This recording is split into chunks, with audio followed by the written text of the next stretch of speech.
आत्मज्ञान की खोज।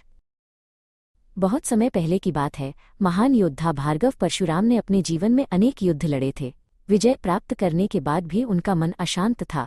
उनके भीतर एक गहरी व्याकुलता थी जिसे युद्ध की जीत शांत नहीं कर पा रही थी। वे शांति और सत्य की तलाश में वन भटक रहे थे। उनके कंधे पर उनका प्रसिद्ध फरसा अब भारी लगने लगा था। उन्हें लगा कि शस्त्रों से बाहर की दुनिया जीती जा सकती है, लेकिन भीतर के मन को नहीं। अपनी खोज में परशुराम गंधमादन पर्वत पर पहुंचे। वहां उन्होंने भगवान दत्तात्रेय को देखा, जो ज्ञान के साक्षात स्वरूप थे। दत्तात्रेय शांत भाव से एक वट वृक्ष के नीचे बैठे थे। उनके मुखमंडल पर एक अलौकिक तेज था। परशुराम ने उन्हें देखते ही पहचान लिया कि यही वे गुरु हैं जो उनके मन के अंधकार को दूर कर सकते हैं। उन्होंने अपना मस्तक दत्तात्रेय के चरणों में झुका दिया और उनसे जीवन का रहस्य बताने की प्रार्थना की। दत्तात्रेय ने मुस्कुराते हुए परशुराम की ओर देखा। उन्होंने कहा, हे भार्गव, सुख और दुख केवल मन की अवस्थाएं हैं। असली रहस्य त्रिपुरा के ज्ञान में छिपा है, जो चेतना की 3 अवस्थाओं जागृत, स्वप्न और सुषुप्ति से परे है। परशुराम ने बड़ी उत्सुकता से पूछा, प्रभु, यह ज्ञान मुझे कैसे प्राप्त होगा? तब दत्तात्रेय ने उन्हें राजकुमार हेमचूड़ और उनकी बुद्धिमानी पत्नी हेमलेखा की प्राचीन कथा सुनानी शुरू की। दत्तात्रेय ने बताया कि राजकुमार हेमचूड़ एक प्रतापी राजा थे, लेकिन उनका मन केवल भोग विलास और बाहरी सुखों में लगा रहता था। उनका विवाह राजकुमारी हेमलेखा से हुआ। हेमलेखा रूपवती होने के साथ साथ अत्यंत विदुषी और आत्मज्ञानी थीं। विवाह के बाद हेमचूड़ ने देखा कि उनकी पत्नी हमेशा शांत और आनंदित रहती थी, मानो उसे किसी बाहरी वस्तु की आवश्यकता ही न हो। एक दिन हेमचूड़ ने हेमलेखा को कीमती आभूषण भेंट किए, लेकिन हेमलेखा ने उनकी ओर ध्यान भी नहीं दिया। हेमचूड़ हैरान रह गए। उन्होंने पूछा, प्रिय, तुम इन सुखों का आनंद क्यों नहीं लेती? क्या तुम्हें यह संसार और इसकी सुंदरता आकर्षित नहीं करती?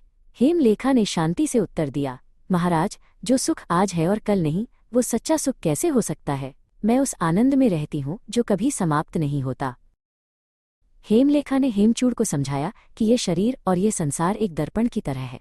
दर्पण में दिखने वाला बिंब सच नहीं होता, बल्कि वह जो उसे देख रहा है वही सत्य है। उन्होंने कहा, हमारा मन बाहरी विषयों में उलझकर अपनी असली पहचान भूल गया है।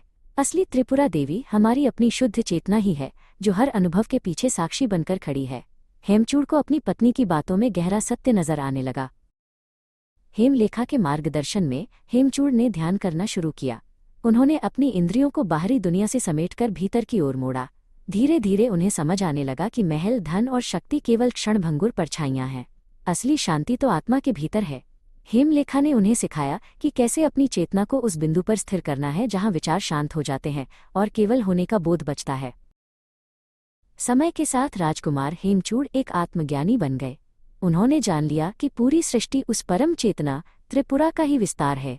अब वे राजा के कर्तव्यों का पालन तो करते थे, लेकिन भीतर से वे पूरी तरह मुक्त थे। न उन्हें हार का डर था, न जीत का लोभ।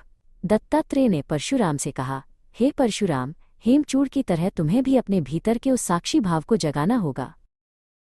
कथा समाप्त करते हुए दत्तात्रेय ने परशुराम को बताया कि त्रिपुरा रहस्य का अर्थ है उस परम शक्ति को जानना जो ज्ञान, ज्ञाता और ज्ञेय, जानने योग्य वस्तु के रूप में स्वयं को प्रकट करती है।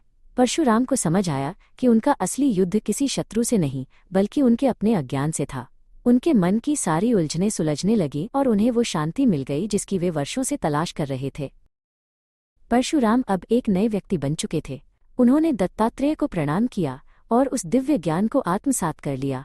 वे जान गए कि शक्ति केवल संहार में नहीं, बल्कि स्वयं को जानने में है। महान योद्धा परशुराम अब एक महान योगी भी बन गए थे। उन्होंने अपना फरसा उठाया, लेकिन अब वो उन्हें भारी नहीं लग रहा था, क्योंकि उनका मन हल्का और मुक्त हो चुका था।